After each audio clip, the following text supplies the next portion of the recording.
Chloe's is on. Across the country, there are some. So this is tricky because the country is divided up into chunks. Excuse us, we gotta find, Doesn't there, flow within is chunks. that not gonna work? It's recording, but something, it's giving an error on the screen. Yeah, well, it's not, but the, they're not turning green.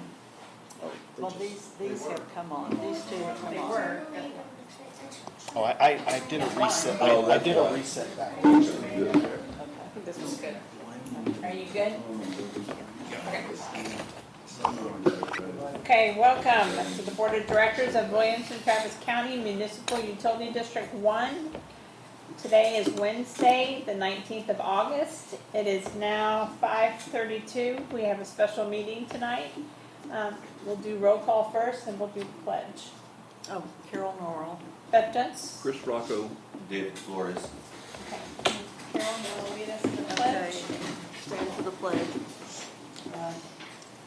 I pledge allegiance to the flag of the United States of America and to the republic for which it stands, one nation, under God, indivisible, with liberty and justice for all.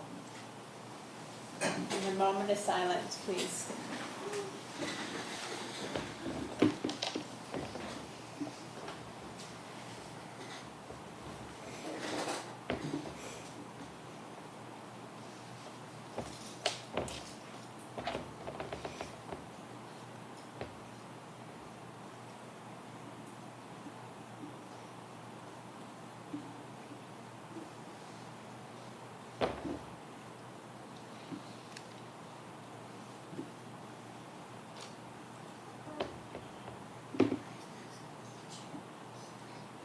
Okay. I have not been given the list of who would like to speak. Oh, Cheryl, thank you, Tom. Thank you. Okay, before we start tonight, I just want to reiterate, this is a special meeting. So the only topic that can be discussed tonight is what is on the agenda. Okay, first, Linda. All right.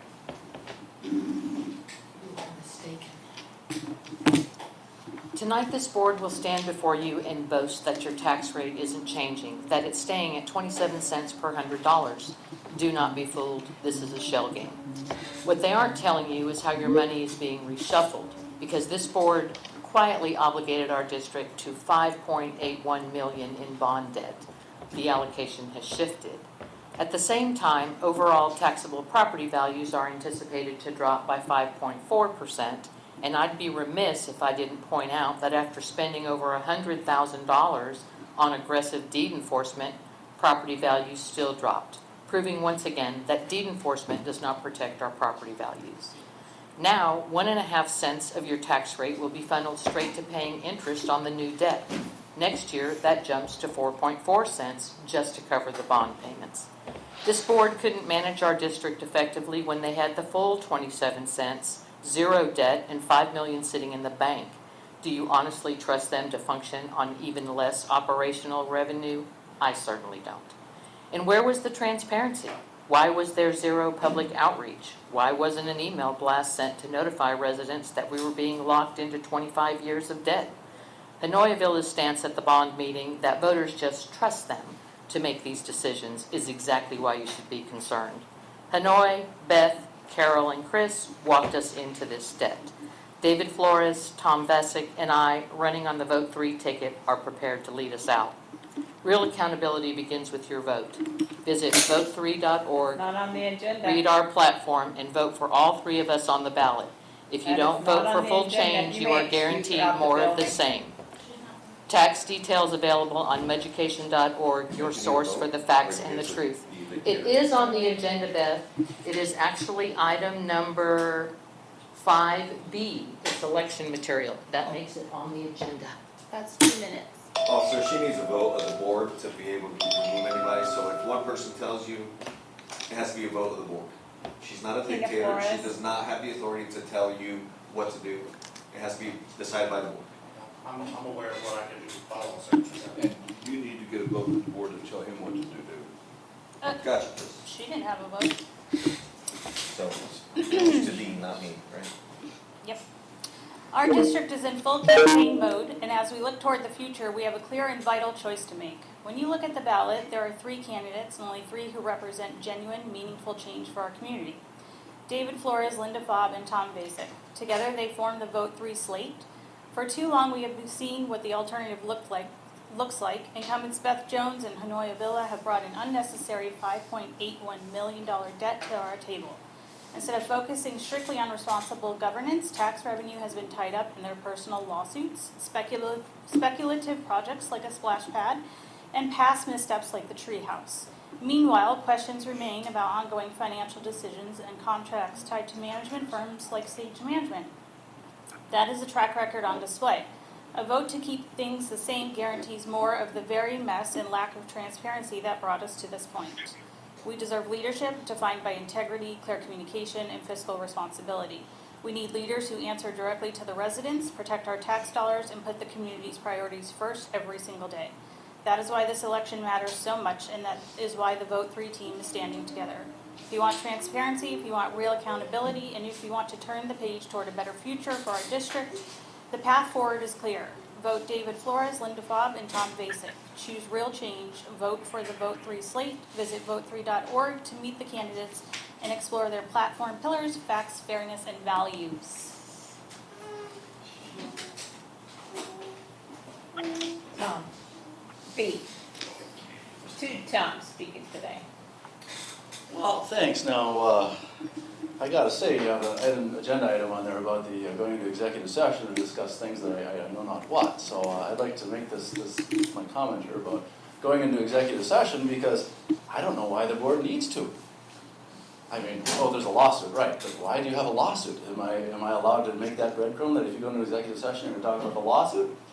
So I'm done. Guess what? You're going to lose. I believe it. I strongly believe it. I'm not electioneering or politicking. That's my honest advice to you. Nobody's asked me what my honest advice is. I give it to you freely. You've heard electioneering. That might not be on the agenda. I've heard other people in previous years do that too, so, big deal.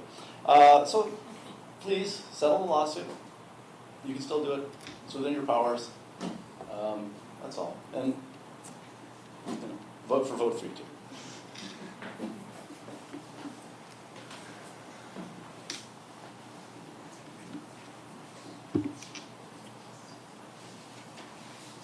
Sorry, Tom. The tax rate study before the board today advertises an unchanged total rate. The true headline is that this approach could reduce tax support for district operations by about 20%. I oppose issuing these bonds. The proposed unchanged rate hides a substantial change underneath.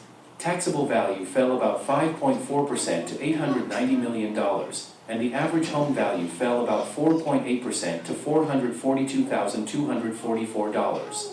The smaller tax base reduces total revenue by about 5%.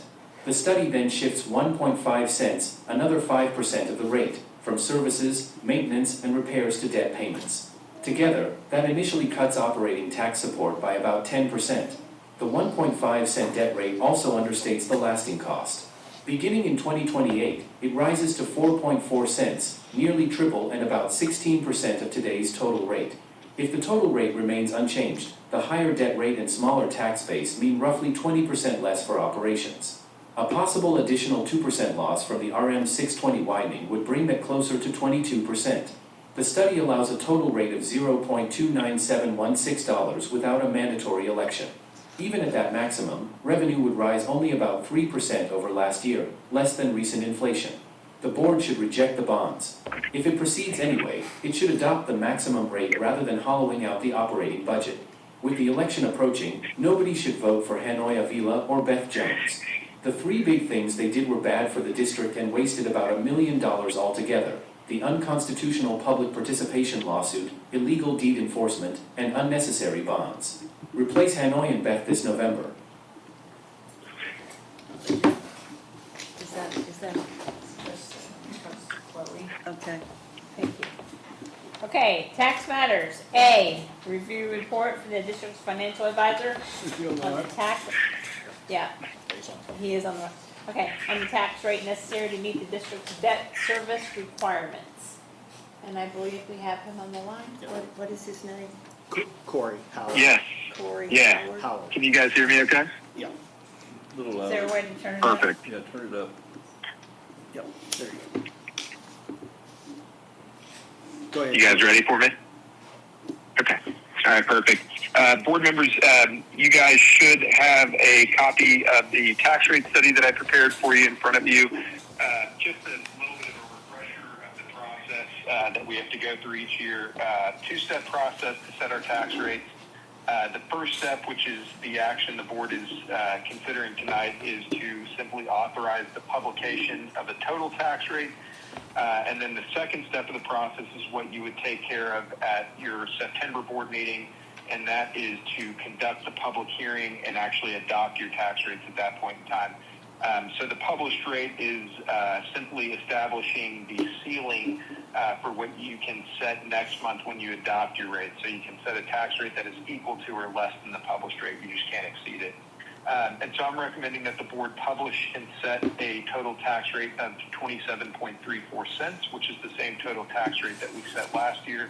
And that when you come back next month to adopt your rates, that you give 25.84 cents to the operations and maintenance tax and 1.5 cents to the debt service tax rate. So all we're doing here, board members, is we are shifting 1.5 cents out of the operations and maintenance tax into the debt service tax, since we did not have a debt service tax last year. This is in anticipation of the issuance of our bonds that we will be taking bids for next week. A few things to point out to you guys. We're going to be levying a tax against approximately $888 million of value this year.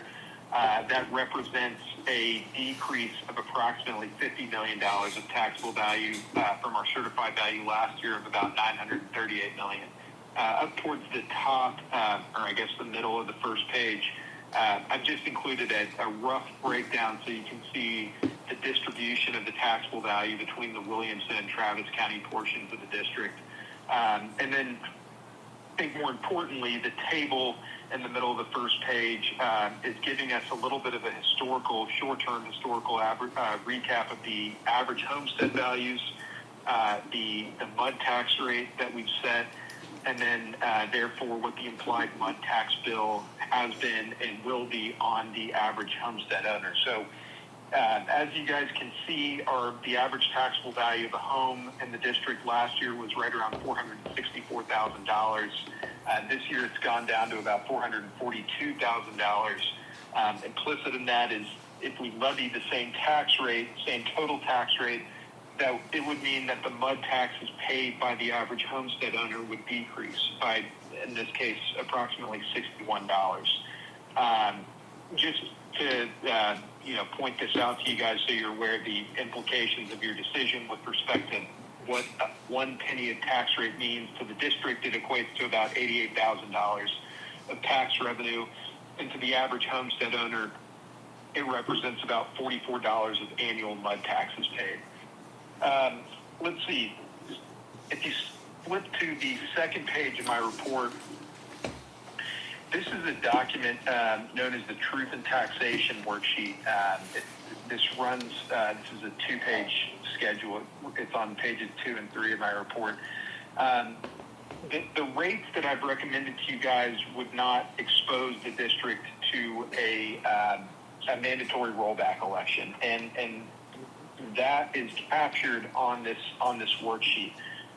So I should point out, everything is predicated, all the calculations are predicated on what's happened to the average homestead value. So again, if you look at line item number 3, it says prior year average taxable value of a resident homestead. Last year we were, like I said, at right around $464,000 per home.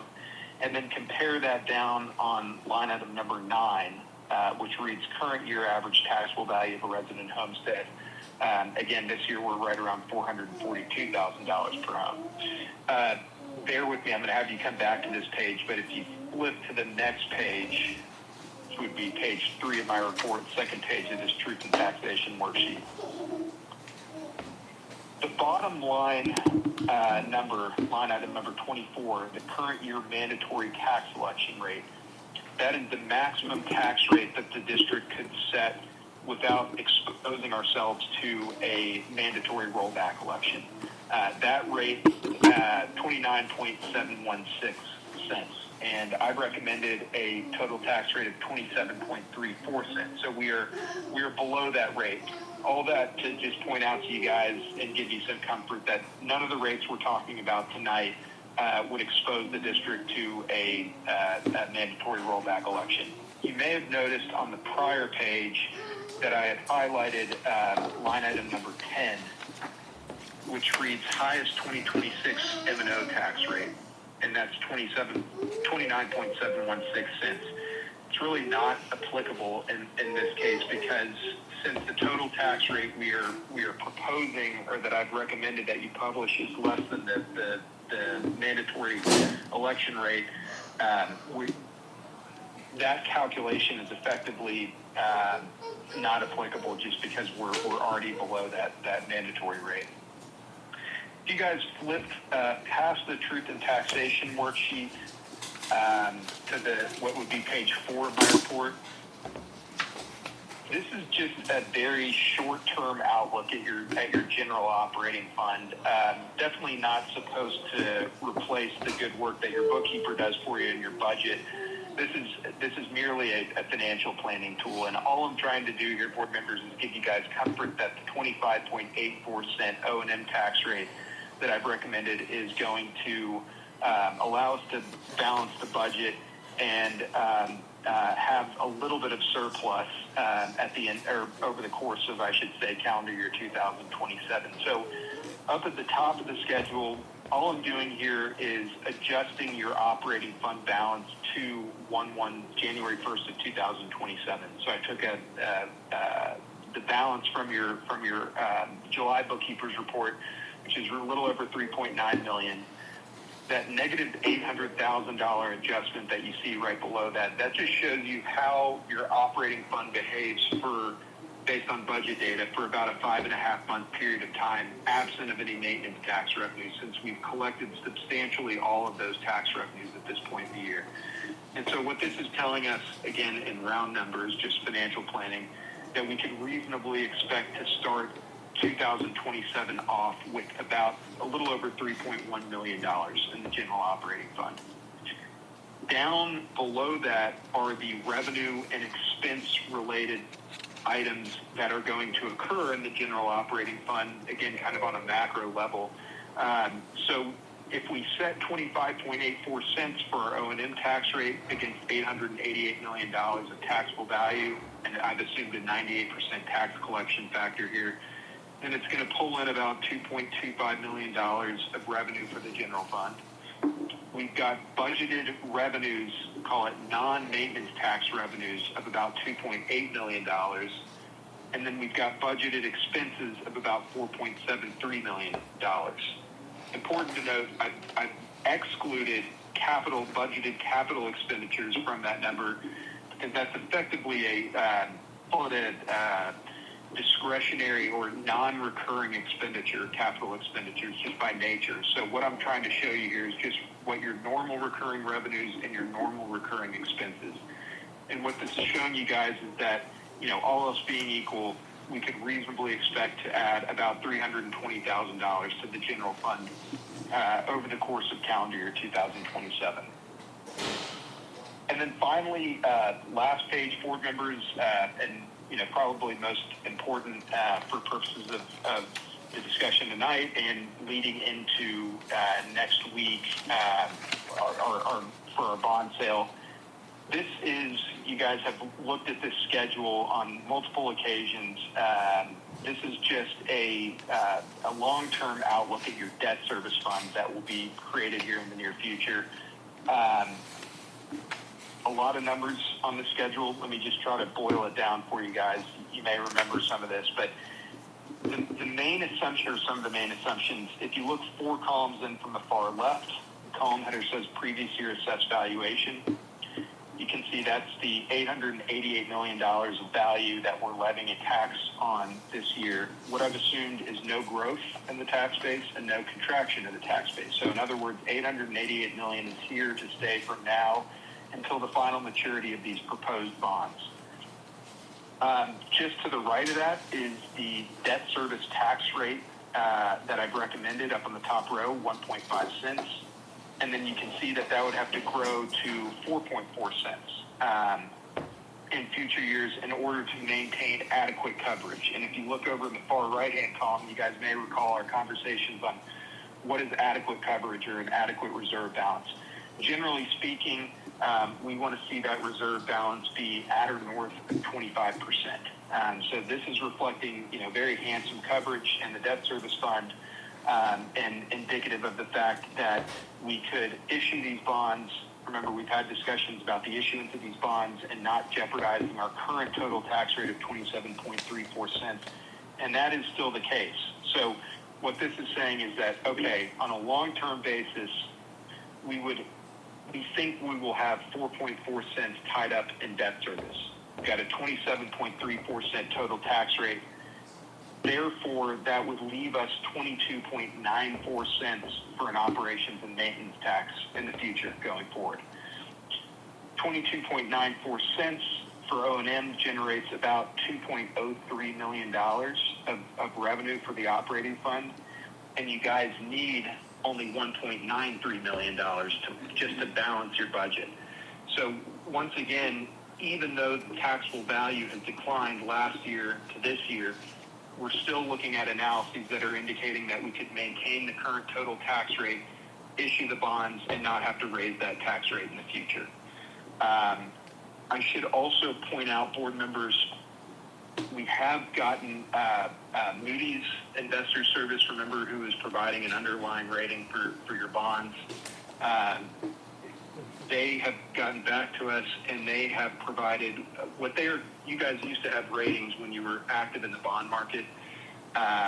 They're considering this a new rating just because we haven't had any bonds outstanding for a while. But I should point out that they came back and assigned the district with a underlying rating of AA2. That is a Standard & Poor's equivalent of AA. And I would tell you guys that you are about in the 99th percentile in terms of municipal utility districts in Texas with that rating. That is, I have maybe one other client that has a AA rating. I mean, there are very, very few municipal utility districts that ever get to the AA category. So I just wanted to point that out because I think that's an incredible accomplishment. It's going to mean, a broader market, more competition for our bonds next week, and downward pressure on the interest rates by virtue of the stronger credit rating. That was a little bit of a sidebar. Let me stop there. Those were the recommendations, the analyses to support the recommendations. I'd be happy to take any questions from the board of directors. Well, thank you. That was great. It's good to know that we're at the top. Yes, ma'am. This is Carol talking. I just have a curiosity question. I was following along fairly well with you. We had two reports this evening, a recommendation actually. We had a recommendation by two of the public people that we go ahead and go ahead and set the rate at the 0.29716, the maximum of which we could set it. There were two of the public who recommended that tonight. So would you tell me, maybe explain to us why it's a better idea that we stick with what we are thinking of, what we're looking at tonight? Well, I guess my attitude is that, we've got pretty defensible analyses that indicate that the issuance of these bonds would work within our current total tax rate. When I mean our current total tax rate, I mean the tax rate that we set last year, 27.34 cents. And so my attitude, just being, sensitive to, you guys and your constituents is, if we think that we can, do all that and work within the total tax rate, why would I come, present a tax rate increase recommendation? Now, remember, the action you guys are taking tonight is to simply authorize the publication of a total tax rate. Correct. All that does, yes. Remember, is set the ceiling for your public hearing when you adopt the rates. Right. So what I would tell you is that if there is, a question in your mind as to, you know, whether or not you might want to raise the rate, then I would tell you, you know, publish the, you know, the if you go to page 3 of my report, the truth and taxation worksheet, and look at line item number 24.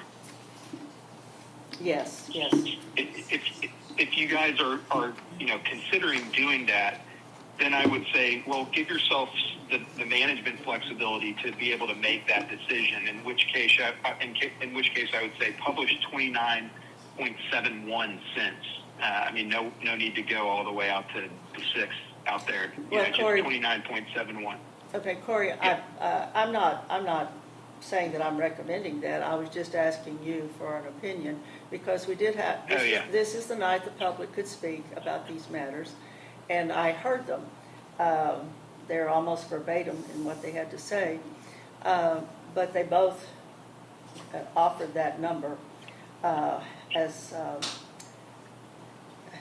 reaching to that. But I'm not advocating that. I'm just asking for clarification. So, thank you. Yeah, no, I'm sorry, and I didn't mean to imply that you were.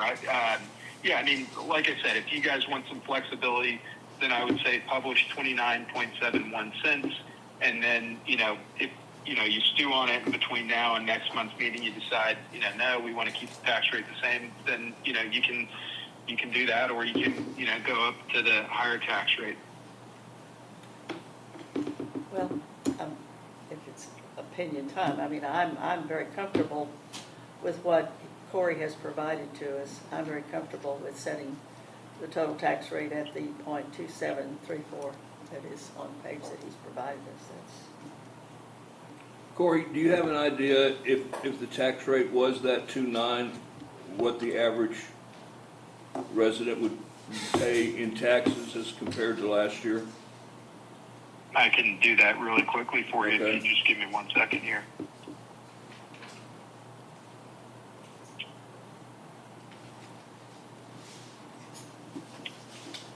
oh, thank you. So it would mean that the tax bill on the average homestead owner would be $1,313.90. So let's call that $1,314, which would mean that the tax bill would go up by about $44. Okay, thank you. Yes, sir.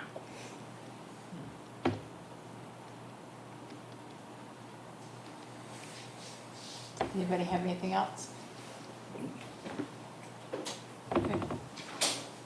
Is this Thanks, Corey. Is this something? Yes, sir. Okay, call hearing for the review of the proposed 2026 tax rate. So your board, this is Paul. So you all are going to have a hearing on your tax rate. The special meeting is set for September 9th. And so that'll be September 9th at 5:30 p.m. That is when you all will officially levy your tax rate. And so that's going to be the date. And just kind of as a reminder, Corey touched on this earlier, but that process is you hold a hearing. So you say, open up a hearing to discuss the tax rate. That gives residents or people, anyone or the board opportunities to discuss the tax rate. And then when discussion has concluded, or when the board deems discussion has concluded, then the board closes the hearing, and then you all officially vote on a tax rate. So tonight, all we need is for you all to authorize publication and notice of hearing, which is that September 9th date, for the proposed 2026 tax rate. So is that we need to make a motion, Cole?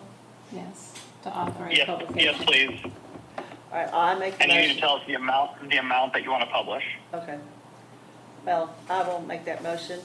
I will make the motion that we authorize, we publicize the total tax rate of .2734 for the coming fiscal year of 26-27.